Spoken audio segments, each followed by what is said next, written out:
अपने ही पुत्र द्वारा मारे जाने के बाद अर्जुन कैसे जीवित हुए? अर्जुन अपने आप को श्री कृष्ण को समर्पित कर दिया था। अर्जुन होता हुआ भी नहीं था, इसलिए कि उसने जो कुछ किया अर्जुन के रूप में नहीं, श्री कृष्ण के सेवक के रूप में किया। सेवक की चिंता स्वामी की चिंता बन जाती है।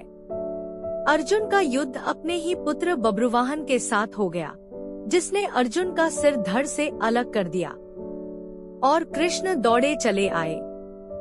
उनके प्रिय सखा और भक्त के प्राण जो संकट में पड़ गए थे। अश्वमेध यज्ञ का घोड़ा बब्रुवाहन ने पकड़ लिया और घोड़े की देखभाल की जिम्मेदारी अर्जुन पर थी। बब्रुवाहन ने अपनी मां चित्रांगदा को वचन दिया था कि मैं अर्जुन को युद्ध में परास्त करूंगा, क्योंकि अर्जुन चित्रांगदा से विवाह करने के बाद लौटकर नहीं आया था। और इसी बीच चित्रांगदा ने बब्रुवाहन को जन्म दिया था। चित्रांगदा अर्जुन से नाराज थी और उसने अपने पुत्र को यह तो कह दिया था कि तुमने अर्जुन को परास्त करना है, लेकिन यह नहीं बताया था कि अर्जुन ही तुम्हारा पिता है। और बब्रुवाहन मन में अर्जुन को परास्त करने का संकल्प लिए ही बड़ा हुआ। शस्त्र विद्या सीखी, कामाख्या देवी से दिव्य बाण भी प्राप्त किया अर्जुन के वध के लिए। और अब बब्रुवाहन ने अश्वमेध के अश्व को पकड़ लिया तो अर्जुन से युद्ध अश्वयंभावी हो गया। भीम को बब्रुवाहन ने मूर्छित कर दिया और फिर अर्जुन और बब्रुवाहन का भीषण संग्राम हुआ। अर्जुन को परास्त कर पाना जब असंभव लगा तो बब्रुवाहन ने कामाख्या देवी से प्राप्त हुए दिव्य बाण का उपयोग कर अर्जुन का सिर धड़ से अलग कर दिया।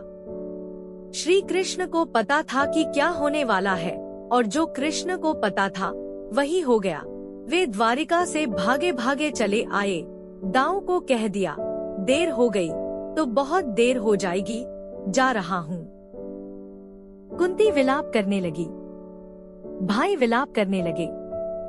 अर्जुन पांडवों का बल था, आधार था, लेकिन जब अर्जुन ही न रहा तो जीने का क्या लाभ।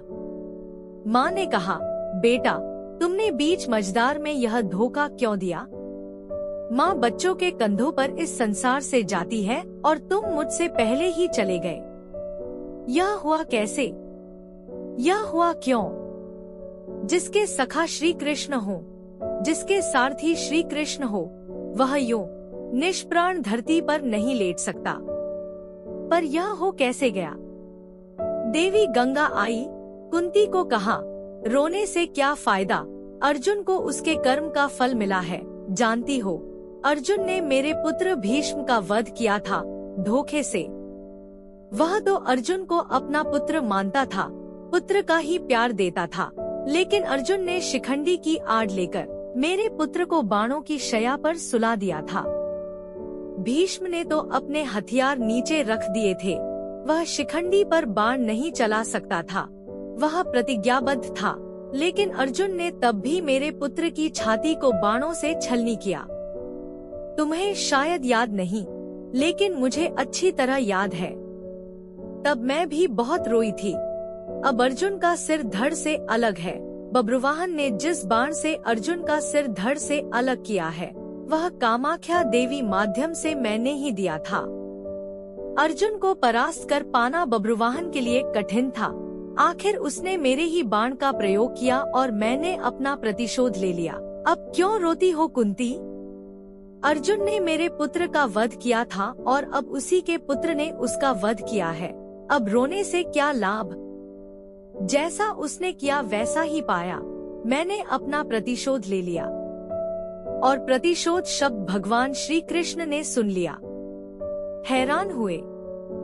अर्जुन का सिर धड़ से अलग था और गंगा मैया भीष्म की मां अर्जुन का सिर धड़ से अलग किए जाने को अपने प्रतिशोध की पूर्ति बता रही हैं। श्री कृष्ण सहन नहीं कर सके। एक नजर भर अर्जुन के शरीर को, बुआ कुंती को, पांडु पुत्रों को देखा, बब्रुवाहन और चित्रांगदा को भी देखा। कहा, गंगा मैया आप किससे किससे प्रतिशोध की बात कर रही हैं? बुआ कुंती से, अर्जुन से, या फिर एक माँ से? माँ कभी माँ से प्रतिशोध नहीं ले सकती। माँ का हृदय एक समान होता है, अर्जुन की माँ का हो या भीष्म की माँ का। आपने किस माँ प्रतिशोध लिया है? गंगा ने कहा, वासुदेव, अर्जुन ने मेरे पुत्र का उस समय वध किया था जब वह निहत्था था। क्या यह उचित था? मैंने भी अर्जुन का वध करा दिया उसी के पुत्र से। क्या मैंने गलत किया?